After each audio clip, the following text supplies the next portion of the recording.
Bonjour, cette vidéo est une initiation au langage PowerShell qu'on fera sous Windows Server 2016. Alors au début, on doit démarrer notre Windows Server que j'ai déjà démarré pour ne pas perdre de temps. Donc on attend que ça se charge complètement.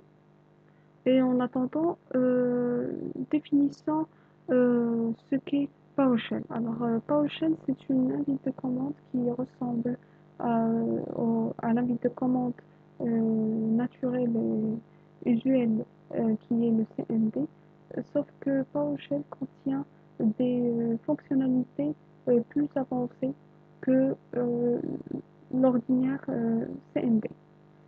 Et donc, c'est mieux de l'utiliser dans certains cas, car on trouve des, comme j'ai dit, des fonctionnalités qui ne se trouvent pas sur le CMD. Donc, euh, alors, maintenant que tout est démarré, ça change encore. Sachant qu'on va vouloir écrire des scripts et, et les faire fonctionner, donc, on doit obligatoirement modifier la stratégie d'exécution pour permettre l'exécution des scripts. Euh, le script, un script, ça permet c'est un programme, c'est un petit programme qui permet d'automatiser certaines tâches. Alors, on va ouvrir PowerShell en tant qu'admin. On va sur Windows, on clique sur, on doit chercher le PowerShell ici.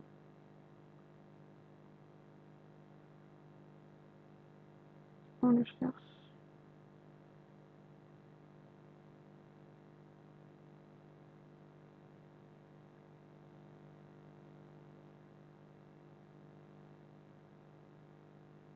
Voilà.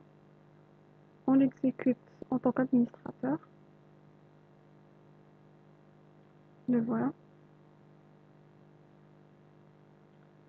Et donc, on a dit qu'il faut activer l'exécution pour permettre activer cette stratégie d'exécution pour permettre l'exécution des scripts.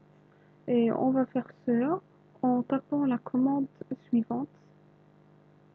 On attend que voilà. Donc, on tape set exécution execution policy.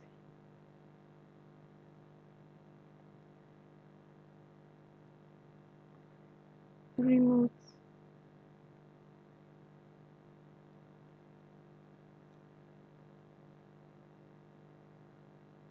remote signed.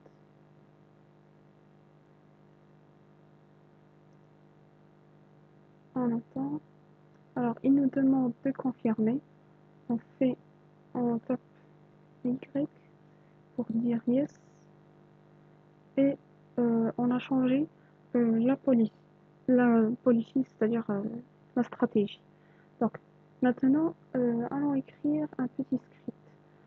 Donc, c'est mieux de... Alors, on va ici sur Tools, ou bien Outils, si c'est en français. Et on choisit le Windows PowerShell ISE. Voilà.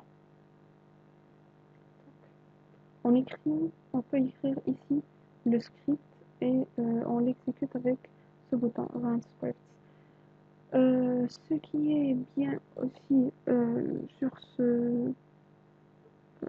ce PowerShell, c'est qu'il y a, toutes les commandes prédéfinies ici qu'on peut utiliser directement. Alors, voilà. On va essayer d'écrire un petit script. Donc on va écrire un dollar. On va nommer une variable SVR par exemple, qui va contenir, ou bien SVC, c'est mieux, qui va contenir tous les scripts. Donc on fait get service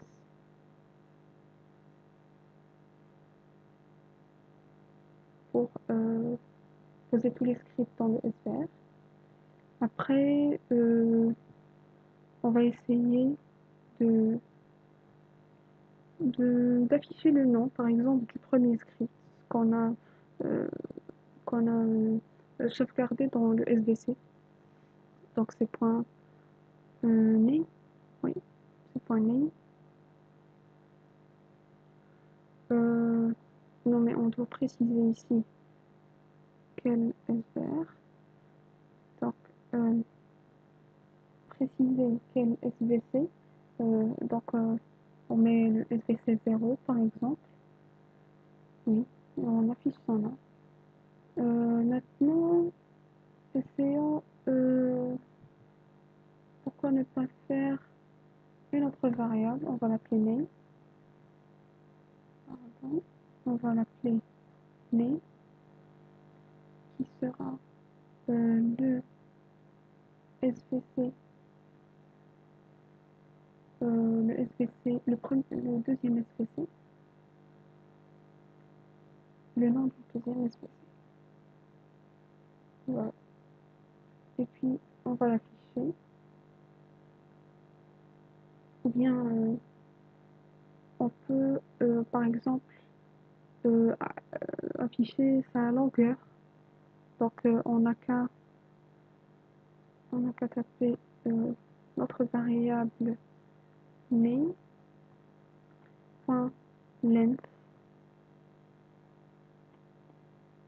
On peut aussi l'afficher en majuscule. Il y a plein de fonctions qu'on peut utiliser. On peut rester ici faire, à essayer toutes les, toutes les fonctionnalités possibles. Faire sur Yopo. Voilà. Donc on doit avoir les parenthèses. Je vais faire parenthèse. Exécutons ce script au début. Voilà. Donc le script est voilà le script. Donc au début, le premier service c'est ADWS. Après le deuxième service, son nom, la longueur de son nom c'est 8, donc 8 caractères. Et on peut le remarquer ici puisqu'on affiche son nom en majuscule, c'est AJ Router. Et donc on a 8 caractères. Donc le script est réellement exécuté et correctement exécuté. On peut aussi le sauvegarder si on veut pour le réexécuter une autre fois. Donc les scripts sont, comme j'ai dit, une manière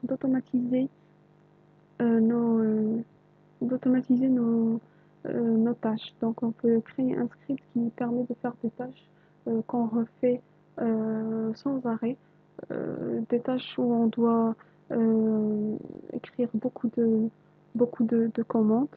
On crée un script, on y sauvegarde toutes les commandes et on n'a qu'à exécuter ce script. Essayons de voir quelques commandes. Par exemple, si je tape Notepad, Notepad, ben, ça va m'ouvrir un Notepad comme vous le voyez. Alors, si je peux par exemple avoir des informations euh, sur le processus qui vient d'être créé quand on a tapé la commande Notepad. Pour avoir ces processus, on fait un get process, process. Quand on est sur cet administrateur Windows PowerShell, il nous aide aussi dans nos commandes. Si on a oublié une commande ou bien quelque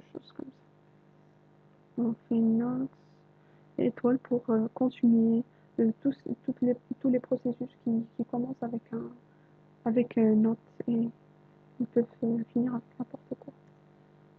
Voilà, donc on peut voir ici l'ID de notre processus qui a été démarré ou bien créé automatiquement. On peut arrêter ce processus et là, si on l'arrête, vous allez remarquer, on peut arrêter le processus. euh, on peut essayer de l'arrêter et on peut l'arrêter. Donc pour essayer de l'arrêter, on fait stop process et on fait le moins D pour dire le ID et moins ID pour dire le ID. Et on tape le numéro, ce numéro, le 4728, pour dire que c'est le processus que je veux arrêter. On fait un what if.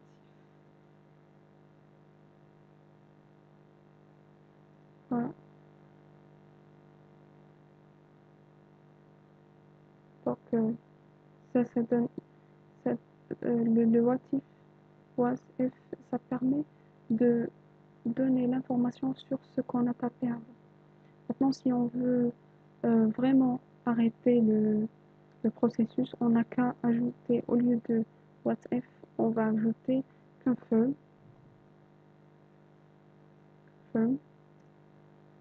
et on nous sort are you sure you want to perform this action? Donc on fait un oui, et c'est confirmé. Il n'y a plus de notepad ici puisque c'est fermé automatiquement. Qu'est-ce qu'on peut faire d'autre? On peut afficher tous les services avec GPS,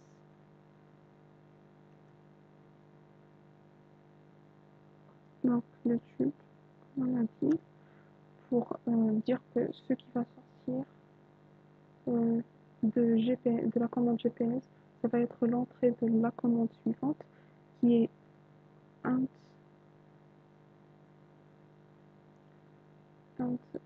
breadview. Voilà. Et on a une fenêtre qui s'ouvre où on a tous les processus. On peut voir tous ces processus, leur ID, leur nom, etc. On peut ajouter des critères, par exemple seulement l'ID. On a ici is less than or equal to, c'est-à-dire s'il est inférieur ou égal à. On peut changer, on peut faire does not equal ou quelque chose comme ça. Donc on peut voir on peut se jouer et voir tous les processus existants. On peut aussi exécuter une autre commande qui est GSV tube OGV qui permet elle aussi d'afficher tous les processus, sauf que cette fois elle précise juste le nom du processus, euh, le nom, le petit nom et le grand nom, et aussi son statut s'il est en cours de fonctionnement ou bien s'il est arrêté. Ou bien on peut aussi voir directement tous les processus avec get services ou bien get service sans S. On a tous les processus ici. On peut le voir directement sur PowerShell. On peut, on peut par exemple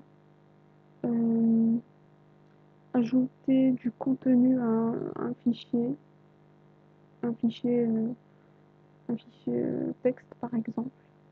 On va créer un fichier, on le crée au bureau. On va l'appeler on va appeler file,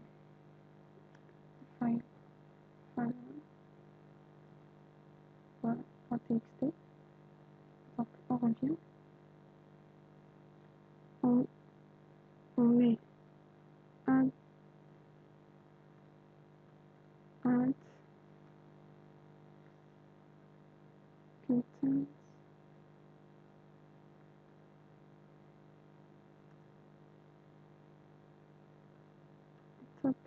le chemin.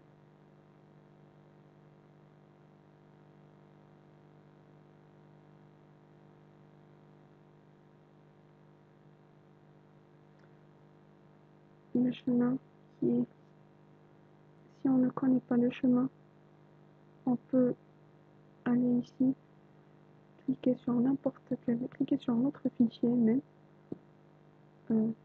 pas double clic, mais clic droit, Properties, et on prend son, voilà, donc c'est User Administrator Desktop. Ok, on le copie, on revient ici,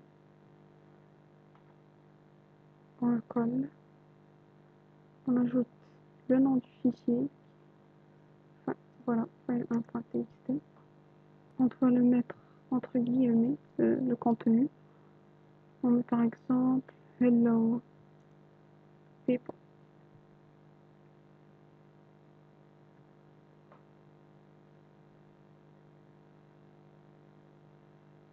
Si on fait entrer et qu'on ouvre notre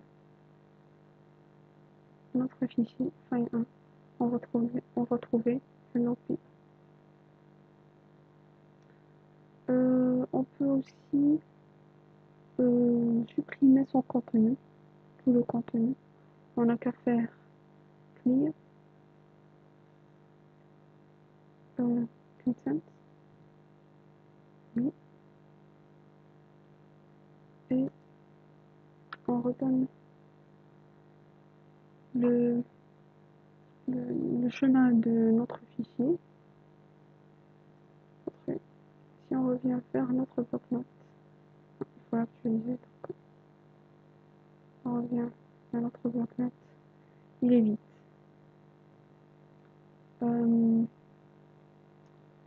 On peut faire toutes ces modifications banales, ou bien on peut même créer des utilisateurs. On peut être un administrateur en même temps. Par exemple, si on veut créer un utilisateur, on n'a qu'à faire new,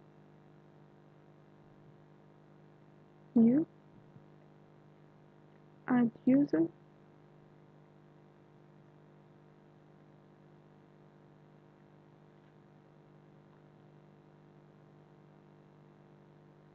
voilà.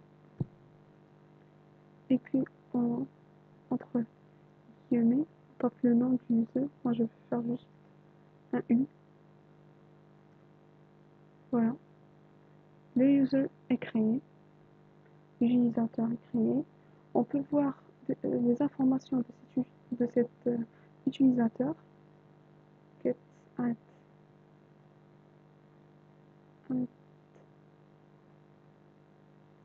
user. Et on donne encore une fois le nom de cet utilisateur, entre guillemets bien sûr. Voilà, on a tous les noms de contrôleurs, les noms de domaine auxquels appartient cet utilisateur. On a est-ce qu'il est actif ou pas, donc maintenant il n'est pas encore activé. Son nom c'est U, l'objet, quel type d'objet c'est user, ça c'est son ID, etc. On peut par exemple lui donner un mot de passe parce que il n'a pas de mot de passe pour l'instant puisqu'on n'en a pas précisé. Donc qu'est-ce qu'on va faire? On fait un set add user, set add user, non, pas add user, maintenant c'est add account. Add c'est Active Directory.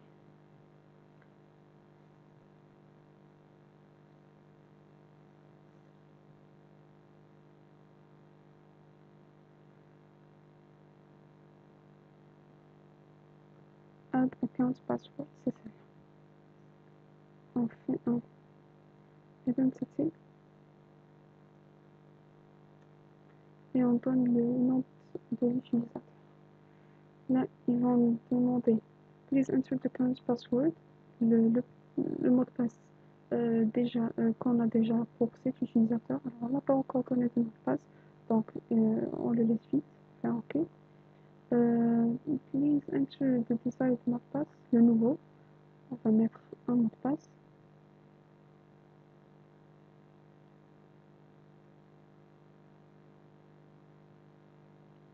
OK. On répète le mot de passe.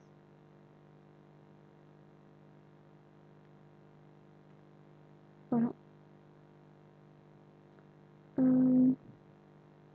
Ici, on a des problèmes de complexité, de longueur, etc. Donc, on doit respecter la complexité.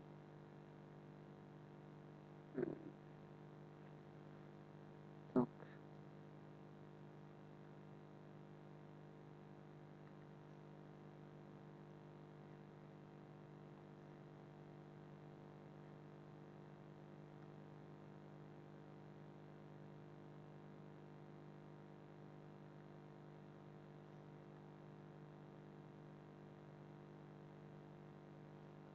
on va refaire.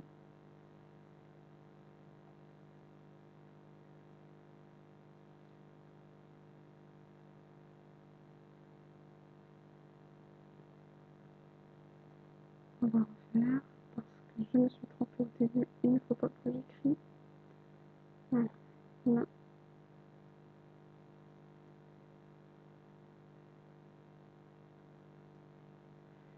Le mot de passe maintenant est correct. Donc, je peux me connecter avec cet utilisateur qui est le U, avec le mot de passe que je lui ai donné. Et il sera tout à fait euh, il fonctionnera tout à fait normalement. Sauf qu'on n'a pas encore activé cet utilisateur, donc même si on a le mot de passe et on a le nom d'utilisateur, on ne peut pas ouvrir une session avec cet utilisateur. On doit activer ce compte, donc il faut taper Enable Active Directory Account.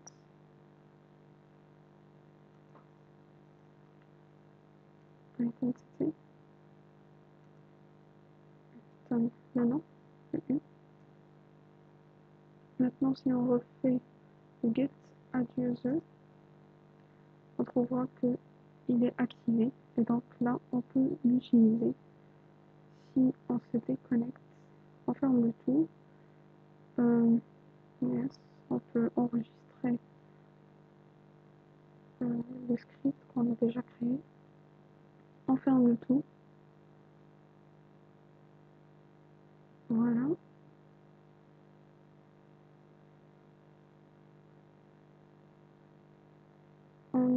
Il faut ouvrir. On ouvre par exemple l'autre machine virtuelle et on doit se connecter avec un utilisateur qui est déjà créé et normalement ça doit fonctionner avec le mot de passe et le nom d'utilisateur qu'on vient de créer. On vient tout juste de créer avec PowerShell. On attend que ça démarre.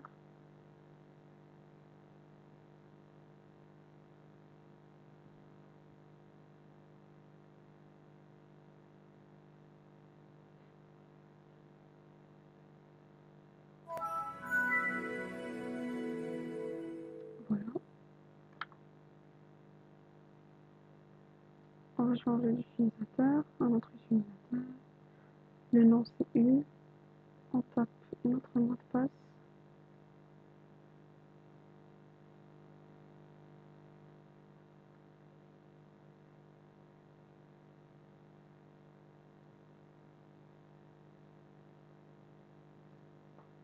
Et on peut voir qu'on peut ouvrir une session avec l'utilisateur qu'on vient de créer. Euh,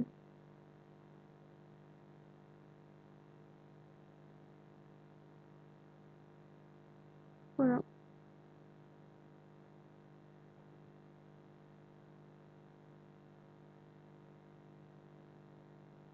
Et donc on est en train rentrer en tant que U, qui est l'utilisateur qu'on vient de créer sur PowerShell. Merci pour